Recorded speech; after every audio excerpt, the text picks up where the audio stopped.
Bismillah Rahman Rahim. My dear viewers and my dear students, welcome back.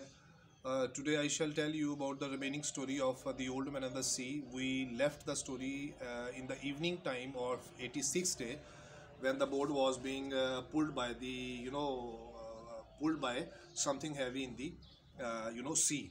So Santiago tries to pull the line, but sorry, he was not unable.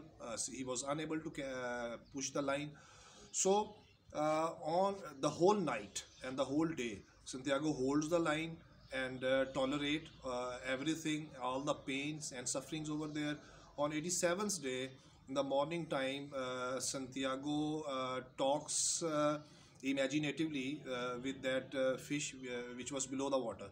So on 86th day noon time, Santiago is able to pull the line slowly and gently he pulls the line, and at one time he feels that the fish is very close to his boat.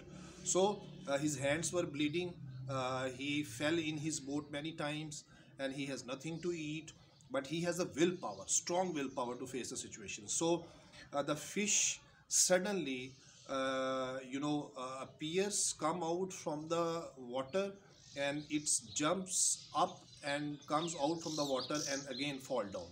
So Santiago sees the fish. It was the marlin. It was the biggest fish of the sea. So the fish started to circling around his boat. Many circles the fish makes around his boat. Santiago tries to pull the line, pull the line, bring the fish close to attack on the fish with his harpoon and knife. So the situation is that the fish comes close to the boat of the Santiago, and Santiago with his knife and harpoon attacks at the right side of the fish, and he droops his knife and harpoon into the body and the flesh of the fish. Fish once again jumps up and then falls down. So 2 or 3 times Santiago attacks on the fish, and the fish is now dead. So it was a great enemy, and on the one hand, and on the other hand, Santiago was a great hero. So great hero was fighting with a great situation, the great situation of marlin. So what happened next? So Santiago tries to ties the dead body of the fish around his boat with a rope. He binds it and start traveling back to his home towards the coast of Havana. So there was also bleeding on the forehead of Santiago, because while fighting with the marlin, he fell down twice or thrice in the boat, and his hands were also bleeding. I told you his forehead was also bleeding. Hunger has made him mad. Almost his mind was not properly working. So in this tired and extremely hard situation, Santiago was coming back. So what happened next? Suddenly Santiago feels that he has got his victory, and now he will show to the people of the coast of Havana that he has done something great. So in the way, Santiago feels that 2 sharks are coming towards the victorious marlin of Santiago. The sharks come close. Santiago fights with them. Santiago fights with them with a piece of stick, sometimes with knife, sometimes with harpoon. But unfortunately, the sharks has taken 26 pounds flesh of the marlin. But Santiago kills both of the marlin, both of the sharks. They were Mako, name of the sharks. So they were killed. So Santiago feels disappointed. Santiago feels disheartened that it's not a good. So he already knows that some sharks will come, some more sharks will come and attack his fish. So after some time, some more sharks come. They come in a pack. They attack. They eat the flesh of the marlin, and almost 80% flesh of the marlin is eaten by the sharks. Santiago fights them. Some sharks are killed by Santiago, but some sharks are not killed by Santiago. They run away in the oceans, and now the situation is for Santiago is very helplessness of Santiago is quite clear here, but he does not lose heart. He has a strong willpower. He continuously fighting with them.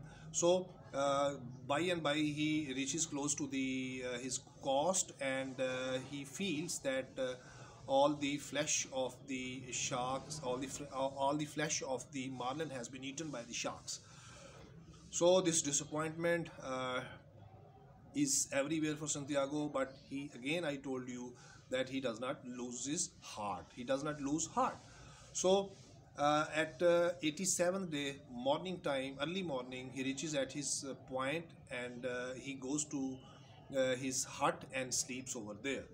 So at early morning, the people, of his area, they get up, they watch to the skeleton. One of the skeleton, only skeleton of the marlin was there at the coast that was tied with the boat of Santiago. The people started to ask to each others that who brought that skeleton, who caught that fish. Obviously, it was very clear that it was tied with the boat of Santiago. So obviously, it's a task, and it was a challenge, and it was the working of Santiago. So my dear students, all the fishermen were surprised that how Santiago has did it. So how Santiago has performed this task.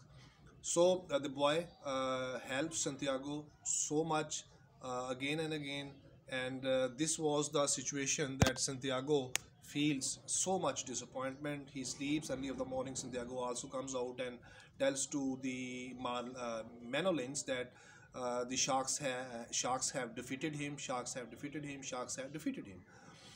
So Santiago is not fully disappointed. He has courage and determination still remain in him. So the boy encourages Santiago that now he will go with him and try to help him in catching various fishes in the sea. So at this point, Santiago feels that he has still courage. He will go in the deep sea, and once again he will catch a big fish and will give a surprise to the fisherman of that coast of Havana. So my dear students and my dear viewers, so this was the second part of the story. The story is completed, and in next lecture, watch next lecture, right? Because in that lecture I will share with you some very important details about this novel, The Old Man and the Sea, some questions and some questions details. Thank you very much.